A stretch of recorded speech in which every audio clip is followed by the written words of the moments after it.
Buen día, bienvenidos a la primera charla de la 25ª Jornada Litúrgica Diocesana que lleva por título Liturgia y Sinodalidad. En la introducción vimos cómo al finalizar la Edad Media, con la invención de la imprenta y el descubrimiento de América, se dio paso al Renacimiento. Y el Renacimiento tuvo como principal motor quitar a Dios y a la religión del centro de la actividad de la sociedad humana y puso al hombre como centro de todas las cosas. Esto provocó una serie de cambios, una caída de monarquías, un descubrimiento de las ciencias que se fue cada vez haciendo más y más y más grande, hasta que, terminada la Revolución Francesa, entramos en la edad que ahora nosotros vivimos, la edad moderna. Para nosotros es importante esta introducción porque vamos a descubrir que la Iglesia como institución caminó por un lado mientras que la sociedad caminó por el otro. Y puede ser explicable de cómo en un primer momento la Iglesia se siente ofuscada porque es rechazada, porque Dios es rechazado, porque los principios morales son rechazados. Pero en lugar de habernos aliado con la ciencia y con todos los descubrimientos que se estaban haciendo para poder irlos moderando, la ciencia se desbocó y el humanismo se desbocó por su propio lado, creando una serie de conflictos en los cuales ahora, en la edad contemporánea, estamos sufriendo sus consecuencias.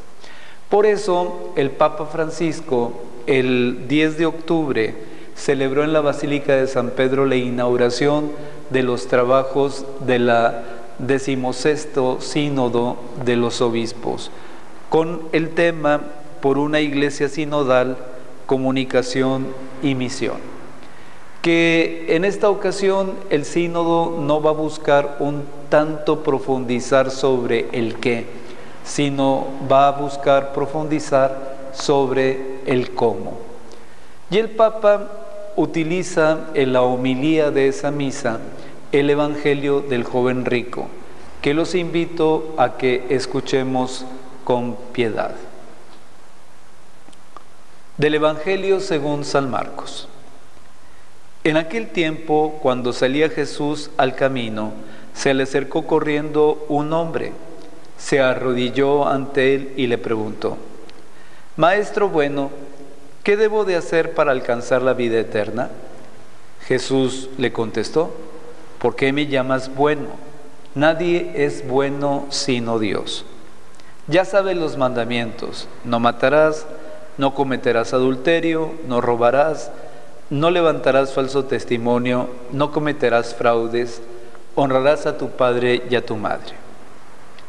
Entonces él le contestó: Maestro, todo esto lo he cumplido desde muy joven. Jesús lo miró con amor y le dijo: solo una cosa te falta.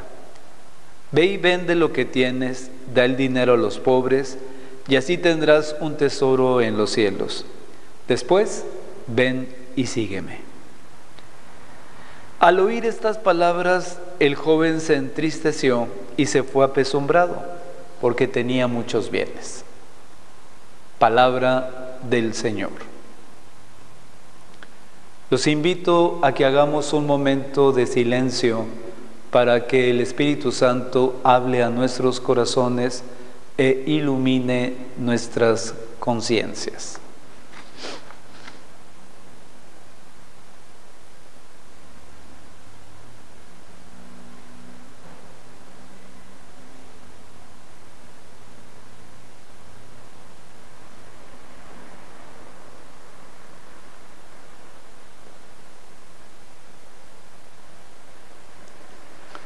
Pues bien, el Papa nos ofrece 3 verbos que emergen de esta predicación.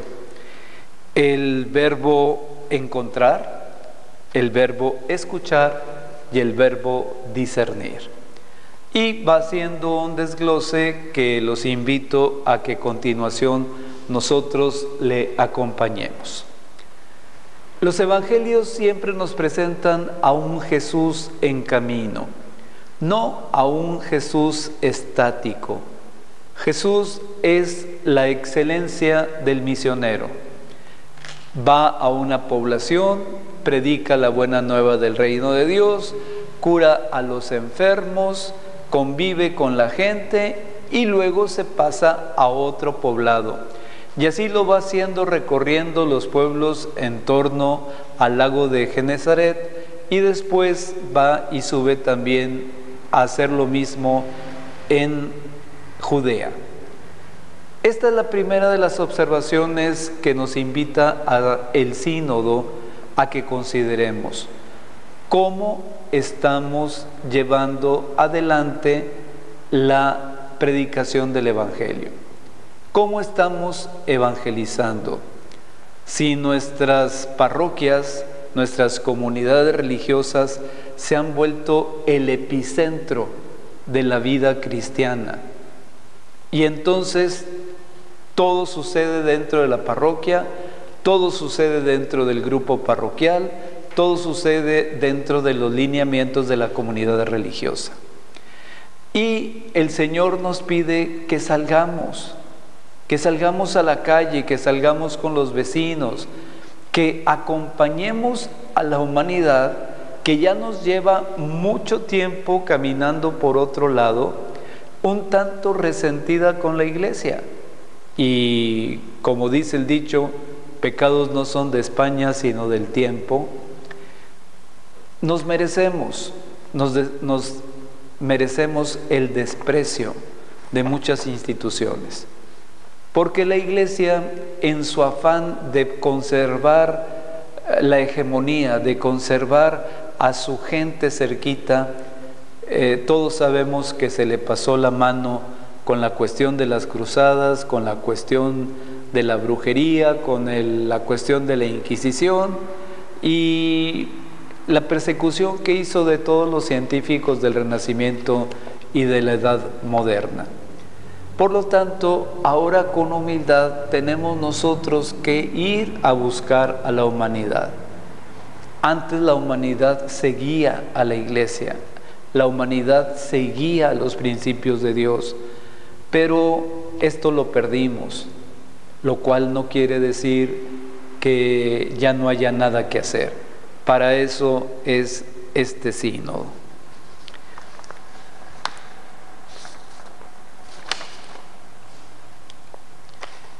Jesús camina a nuestro lado y nos alcanza ahí donde estamos.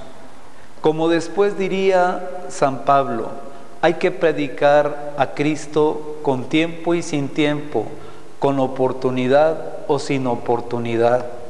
Y ahí donde tú trabajas, ahí donde tú estudias, ahí donde tú te diviertes, confluye tanta gente tan vacía de su corazón, tan nublado de su conciencia, que no podemos esperar que esta gente vaya a una iglesia a buscar el auxilio, a buscar la luz, sino que cada uno de nosotros tiene que convertirse en esa antorcha que alumbre en su casa, en la calle, en donde trabaja, en donde estudia. Nosotros como comunidad cristiana encarnamos el estilo de Dios que camina en la historia y comparte las vicisitudes de la humanidad.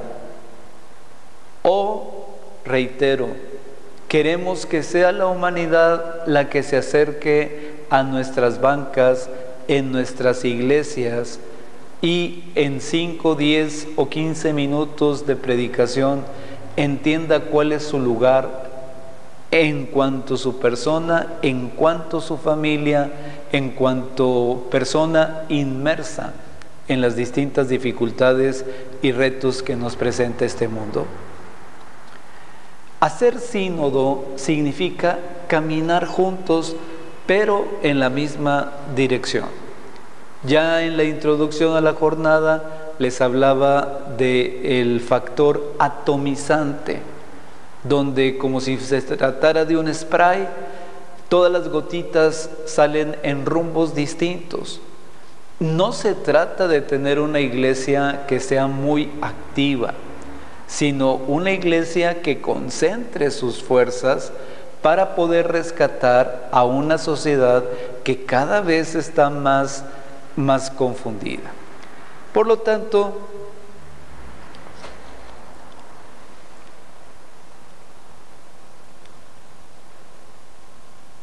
vamos a empezar con el primer verbo, encontrar.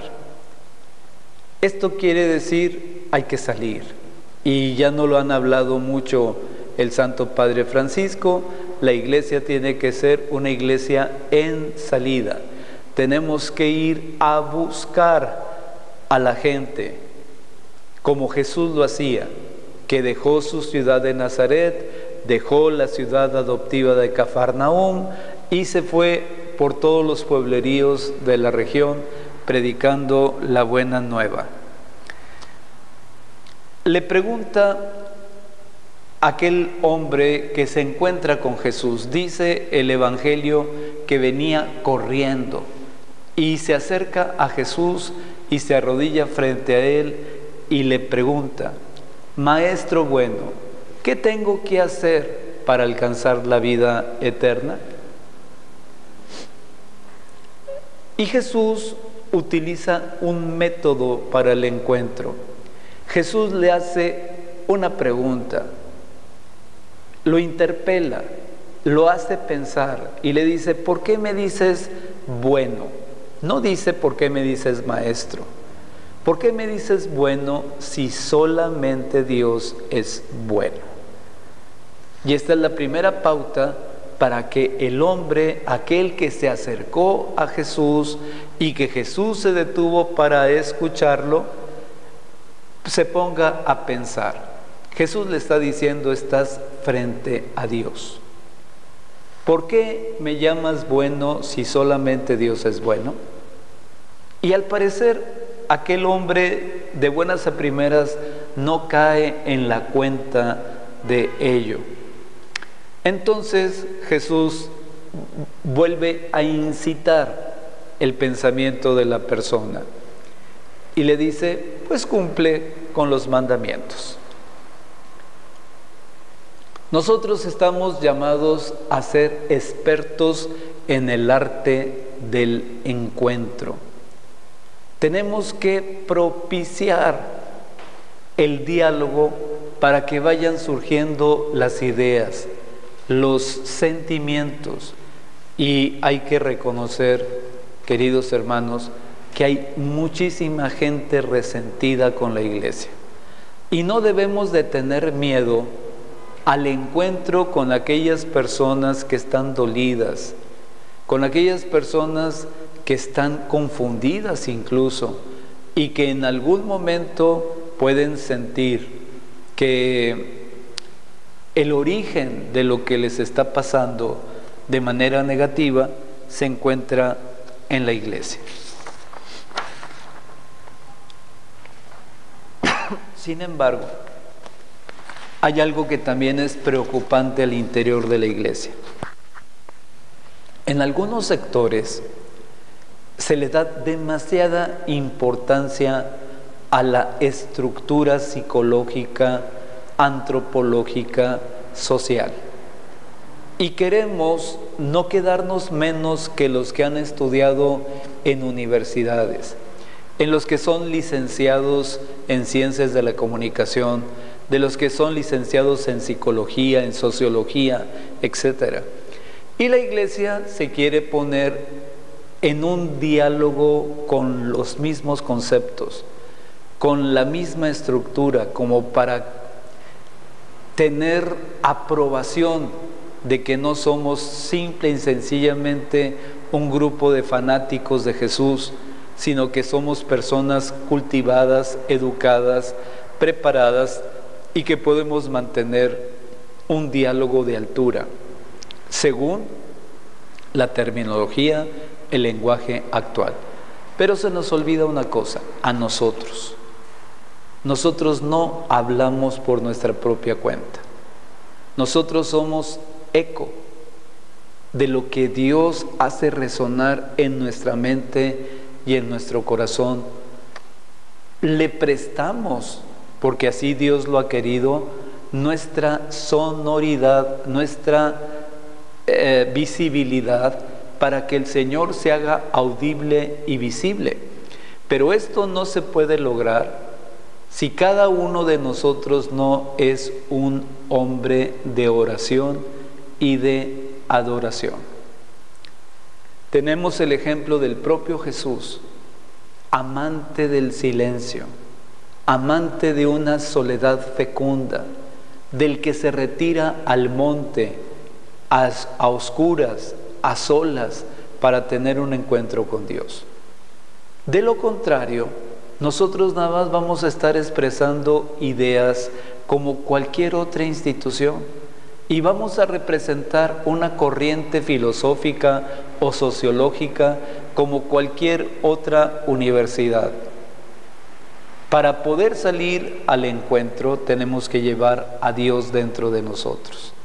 Tenemos que ser hombres de adoración, hombres de silencio, hombres de reflexión, para poder transmitir así con más nitidez lo que Dios quiere. Pues bien,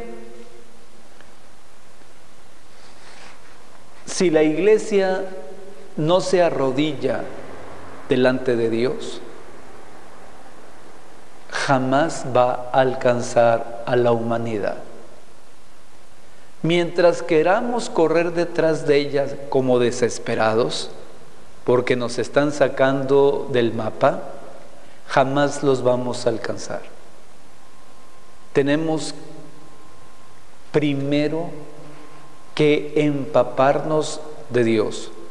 Tenemos que recurrir a la oración y a la contemplación para poder salir al encuentro del hombre.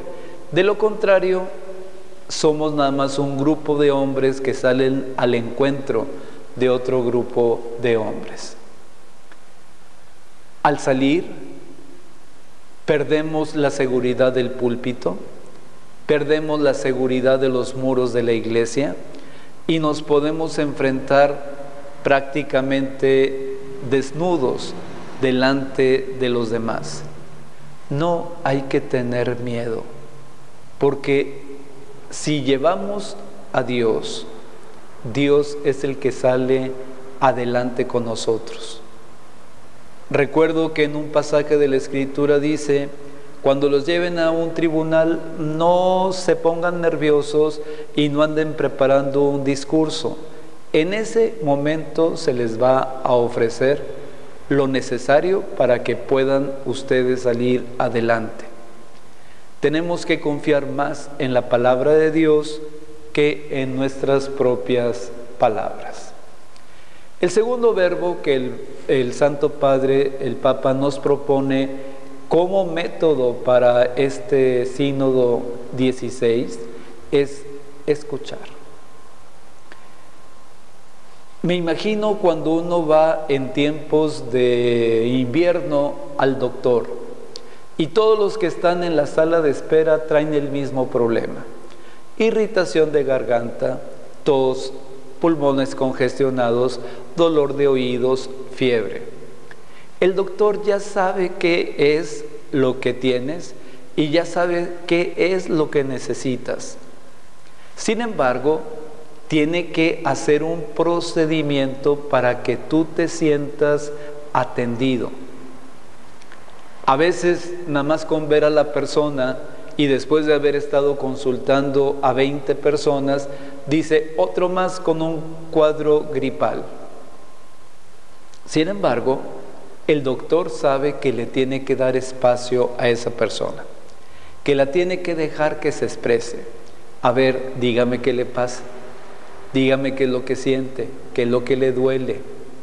Y luego cumple con la rutina de verte el ojo, de examinarte la garganta, de revisar tu oído, y de esa manera la persona entiende y sabe que el médico está atento a ti, te está escuchando a través de los signos que tiene, aun cuando él ya tiene la respuesta. Sin embargo, sabe que te tiene que escuchar, porque es necesario que la persona se sienta escuchada, tomada en cuenta, y no que te digan así a rajatabla: ah, usted lo que tiene es un cuadro gripal, aquí está la receta y vaya y súrtala. Y claro, la receta es buena, la medicina es buena y te alivias, pero la persona se queda con un cierto sentimiento de haber sido simplemente utilizada en la consulta. Recordamos al joven Samuel cuando está al servicio del profeta Elí y que en la noche escucha una voz que dice: Samuel, Samuel, y el muchachito inmediatamente se levanta y va a donde está Elí. Dime, Señor, ¿qué se ofrece? Dice: yo no te he hablado. Y así lo hace repetitivamente hasta que le dice Elí: si vuelves a escuchar la voz, di: habla, Señor, que tu siervo te escucha. Y esta tendría que ser la máxima para prepararnos a este sínodo. Todos nosotros, antes de dormir, repitamos varias veces: habla, Señor, que tu siervo te escucha. Habla, Señor, que tu siervo te escucha. Reitero, si no sabemos escuchar a Dios, ¿cómo podemos pretender querer escuchar las angustias del ser humano? ¿Cómo podemos compartir los éxitos del ser humano, sus alegrías? Tenemos que ser hombres de oración. Un verdadero encuentro nace de la escucha. ¿Se acuerdan ustedes de aquel adagio latino que dice: ex abundancia cordis os loquitur? De lo que está lleno el corazón es lo que habla la boca. Si tú quieres conocer a alguien, necesariamente tienes que escucharlo. No oírlo, escucharlo. Ver qué es lo que se está diciendo atrás de las palabras, atrás de los gestos. ¿Se fijan que aquel hombre rico llegó corriendo y se puso de rodillas delante de Jesús? Todo eso es un lenguaje. ¿Qué tengo que hacer para alcanzar la vida eterna? Cumple los mandamientos. Y el muchacho o el hombre le dice: ¿cuáles?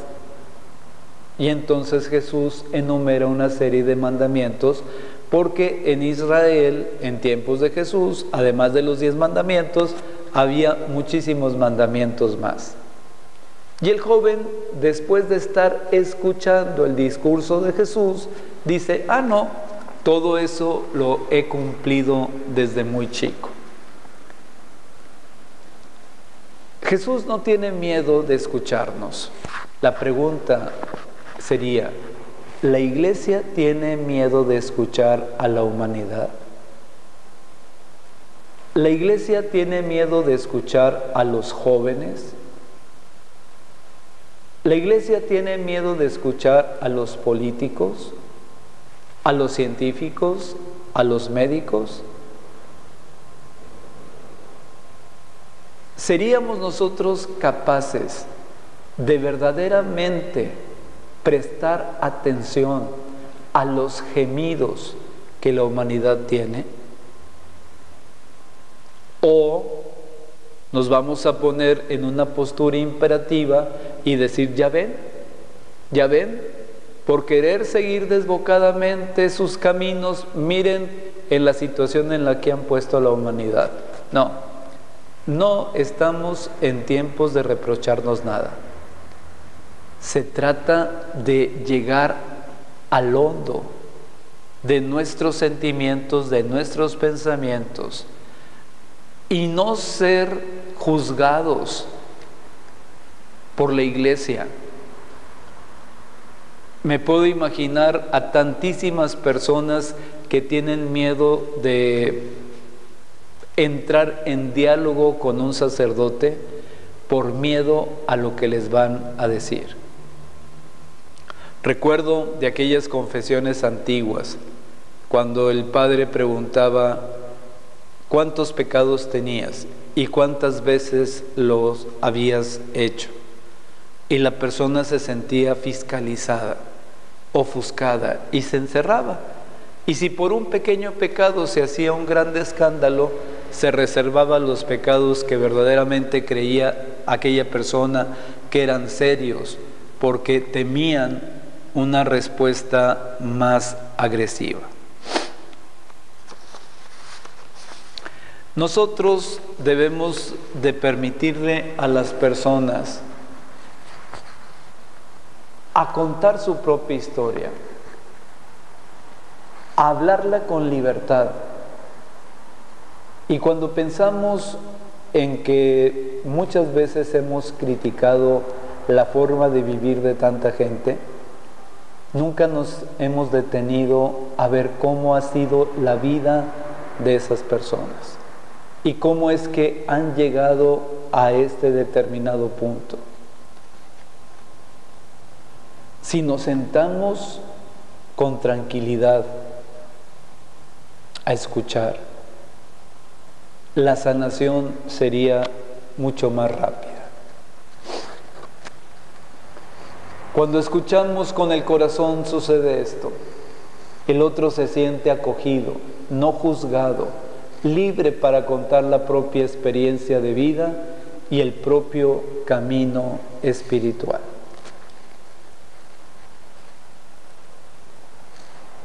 Otra vez, la pregunta, ¿permitimos esto?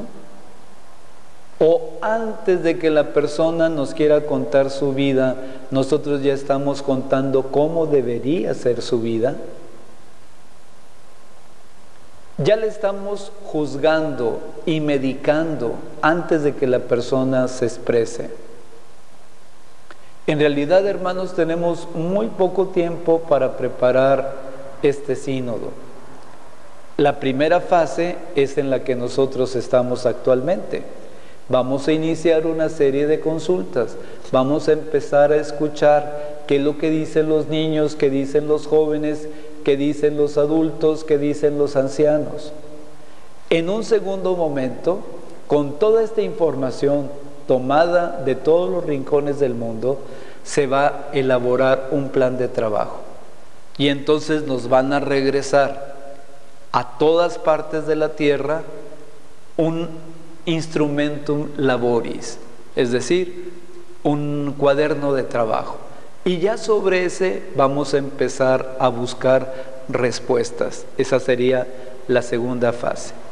Y la tercera fase es la que se va a dar en Roma en el año 23, cuando el Papa convoque a todos los que están llamados a este sínodo para que den los resultados.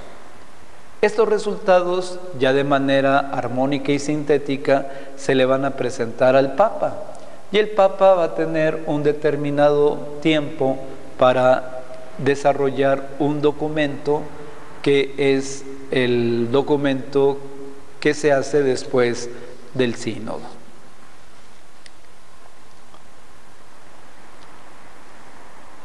Necesito reiterar, no podemos seguir al hombre. El trabajo del sínodo es acompañar a la humanidad, pero en el camino de Dios. Tenemos que, de manera silenciosa, con nuestro ejemplo, con nuestra caridad, decirle a la humanidad: este es el camino que necesitamos seguir para poder encontrarnos con Dios. Por lo tanto, el Espíritu nos pide que nos pongamos a la escucha de las preguntas, de los afanes, de las esperanzas de cada iglesia, de cada pueblo y de cada nación, que sería la primera etapa del sínodo. Por último, tenemos el verbo discernir. Jesús ya ha instruido al muchacho. ¿Qué tengo que hacer para alcanzar la vida eterna? Cumple los mandamientos. El hombre pregunta cuáles y Jesús los enumera. Y entonces el joven hace una síntesis y dice: todo esto lo he cumplido. Entonces vuelve otra vez el lenguaje de los signos. Jesús lo mira con amor, Jesús lo mira con ternura y lo mueve a que piense un poquito más. Y dice: nada más una sola cosa te falta. Ya me imagino yo la sorpresa de aquella persona que se creía que en todo ya estaba bien, que ya había palomeado todas las cosas para al morir irse al cielo. E imagínate que Jesús le dice: solamente una cosa te hace falta. Extrañado, aquel hombre dice: ¿cuál? Y Jesús lo sorprende y le dice: vende todo lo que tienes, dáselo a los pobres y después ven y sígueme. Mis queridos hermanos, siendo honestos, muy honestos, porque estamos en un tiempo en el que no debemos de tener miedo a la verdad. ¿Ustedes creen que en la gran borrachera de la humanidad, que está embelesada con todos sus éxitos, con poner satélites en el cielo, con mandar al hombre a la luna, con todos los descubrimientos médicos que ha hecho, con todas las nuevas técnicas de la construcción y de la industria, ¿será capaz el ser humano de vender todo lo que tiene? ¿Será capaz el ser humano de mover su mirada a los pobres, marginados y desechados y ponerlos en su prioridad? ¿O le va a pasar al hombre, al ser humano, lo que le pasó a este hombre rico? Se puso triste y se fue apesumbrado porque tenía muchos bienes. Mis queridos hermanos, yo pienso que la Iglesia no debe de tener miedo a que el resultado final de este sínodo vaya a ser que la sociedad diga: no queremos seguir a Dios, no queremos mirar a los pobres, no queremos compartir nuestros bienes con los demás. Si a Jesús, que es la palabra verdadera del Padre, le pasó esto, nosotros no debemos de tener miedo de que nos vaya a pasar igual o peor. Como dice Jesús: si esto han hecho con el leño seco, ¿qué no irán a hacer? Si esto han hecho con el leño verde, ¿qué no irán a hacer con el leño seco? El encuentro y la escucha recíproca son algo que acaba en sí mismo, es decir, convergen. Por eso tenemos que preparar este sínodo, por eso tenemos que prepararlo en la oración, en la adoración, y no tanto en el discurso, sino en la escucha. Propiciar el encuentro y escuchar. Escucha a las mujeres, escucha a los niños, escucha a los enfermos, escucha a los obreros, escucha a la gente que vive encerrada con miedo, antes de que nosotros les brindemos un discurso. Cuando entremos en diálogo, iniciamos el debate y el camino, y al final no somos los mismos de antes, hemos cambiado. Y este es un punto fundamental. Si la Iglesia pretende entrar en este sínodo para ser ella la que gane, creo que está equivocada. Si la Iglesia pretende entrar a este sínodo para que la humanidad cambie, pero ella no, porque la iglesia está en la verdad de las cosas, entonces creo que está equivocada. Si va a entrar en diálogo y va a salir al encuentro y va a escuchar, necesariamente algo tiene que cambiar, y muy serio, al interior de la iglesia. Por eso el Papa no le está pidiendo consejo solamente a los cardenales y a los obispos, se está extendiendo a todos los sectores, y es tu oportunidad para que expreses lo que tú sientes acerca del caminar de la iglesia, no de hacia dónde va, porque todos sabemos hacia dónde va, sino de cómo está conduciéndose y conduciendo a los demás. El diálogo nos va a ayudar a discernir y le va a ayudar a la iglesia a pensar si está siendo verdaderamente fiel al Evangelio o está siendo fiel al método con el cual ha anunciado el Evangelio en los últimos tiempos. Descubrir que nuestro bien no es añadir más actos religiosos, sino por el contrario, vaciarnos de nosotros mismos, vender lo que ocupa nuestro corazón para poder hacer espacio a Dios. Creo que tenemos una gran sorpresa. No se trata de darles más cosas, más activismo, más oraciones. Se trata de vaciarnos, de sacar, de hacer espacio para poder que todos podamos caminar juntos.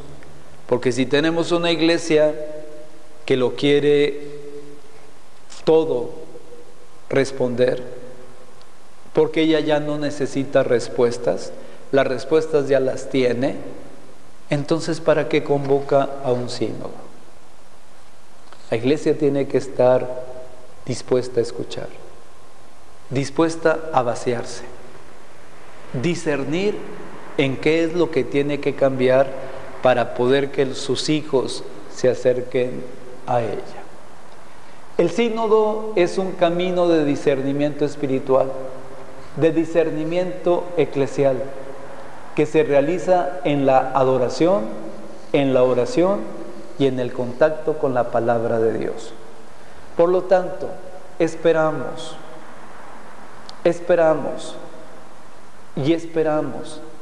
que antes de que nos pidan nuestra opinión sobre los temas sinodales,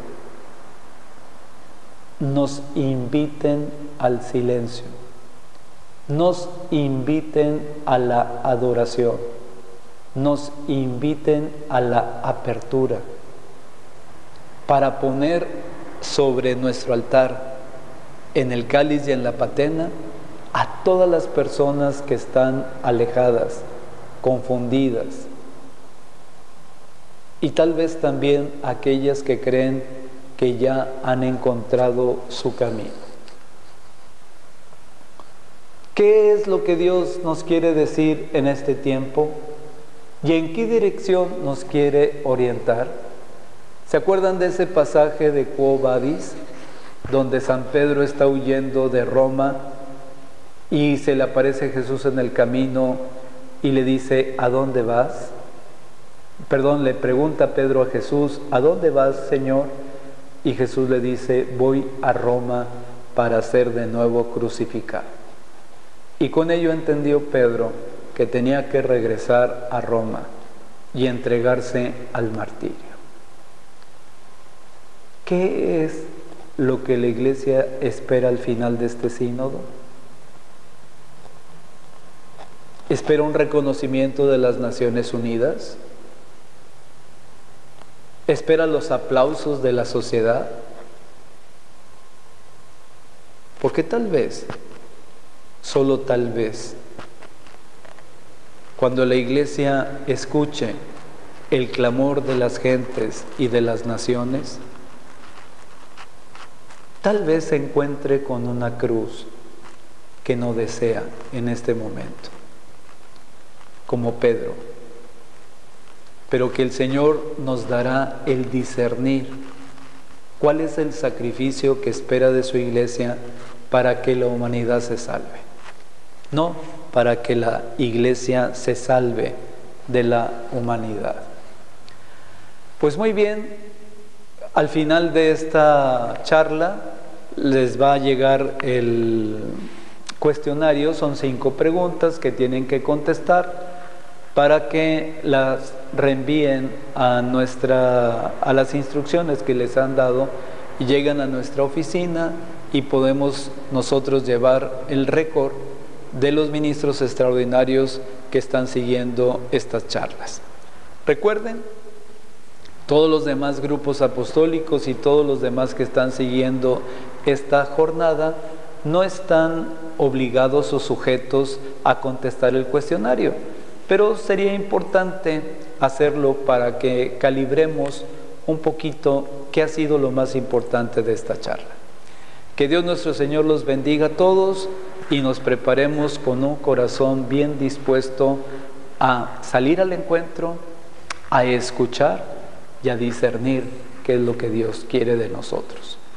Muchas gracias por prestarme esta atención.